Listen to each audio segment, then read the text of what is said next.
আসসালামু আলাইকুম। আবারও হাজির হয়ে গেলাম তোমাদের ইস্টার আপু অন্য একটা রেসিপি নিয়ে। আজকে আমি তিত করলা রান্না করব। তার জন্য আমি এখানে একটা কড়াই বসিয়ে দিছি, চুলা অন করে দিলাম।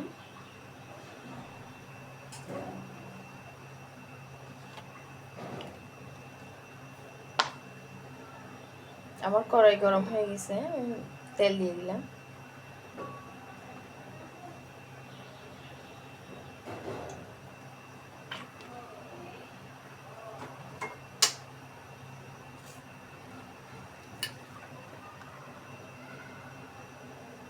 দিয়ে দিচ্ছি আগে থেকে কেটে রাখা পেঁয়াজ কুচি।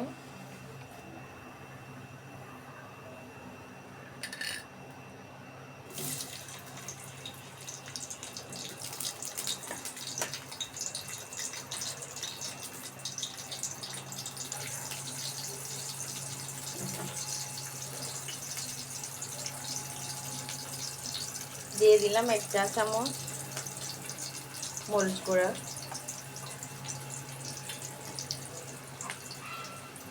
1.5 চা চামচ মশলা, 1 চা চামচ হলুদ গুঁড়া এবং পরিমাণ মতো লবণ।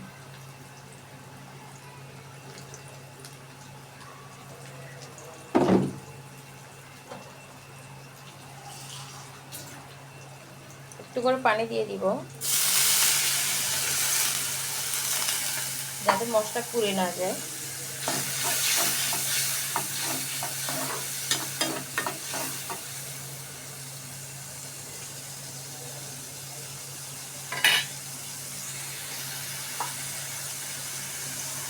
দেখতে পাচ্ছ আমি এখানে 2টা তিত করলা নিয়ে নিছি। এগুলো আমি ভালোভাবে কেটে পরিষ্কার করে ধুয়ে লবণ দিয়ে কিছুক্ষণ রেখে দিয়েছিলাম। তারপর লবণাক্ত পানিগুলো আমি কষায় ছেড়ে দিয়ে ভালোভাবে আবার ধুয়ে রেখে দিচ্ছি। এখন আমি এগুলা দিয়ে দিব। আমি এখানে 2টা তিত করলা নিয়েছি। তোমরা তোমাদের পরিবারের সদস্য অনুযায়ী করলা পরিমাণটা দিবা। এখানে আমি 3টা আলু নিয়ে নিচ্ছি, আগে থেকে কেটে রাখছি, ওগুলোও দিয়ে দিব।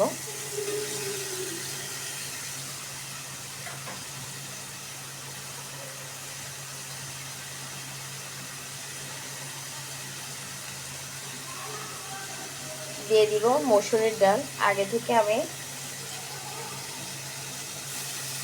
পানিতে ভিজিয়ে রাখছিলাম মসুরের ডালগুলো। আজকে রান্নাটাই করব আমি মসুরের ডাল দিয়ে তিত করলাটা। এত মজা হয়, বাসায় একবার হলেও ট্রাই করে দেখবা।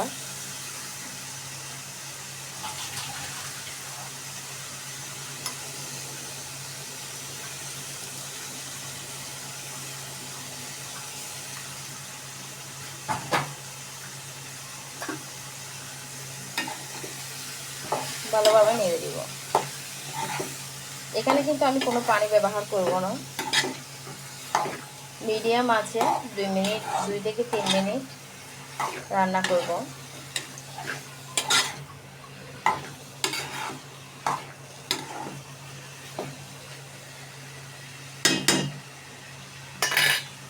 দেখতে পাচ্ছ 2 থেকে 3 মিনিট এভাবে রান্না করব। ফিরে এলাম 2 থেকে 3 মিনিট পর।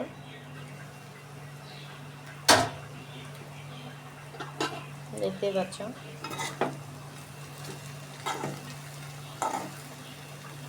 এভাবে যখন একটু একটু লেগে যাবে তখন আমরা এর ভিতর পানিটা ব্যবহার করব।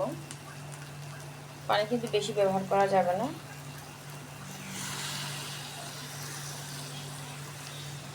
সিদ্ধ হওয়ার জন্য ঠিক যতটুকু পানির প্রয়োজন। অলরেডি এটা হাফ সিদ্ধ হয়ে গেছে, সেজন্য আমরা পানির পরিমাণটা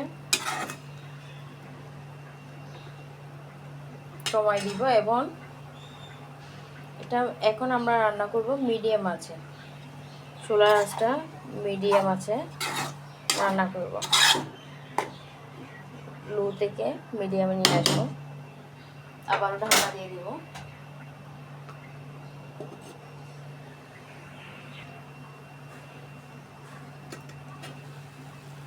ফিরে এলাম 5 মিনিট পর, দেখতে পাচ্ছ চুলা অফ করে দিলাম। আমার রান্না রেডি।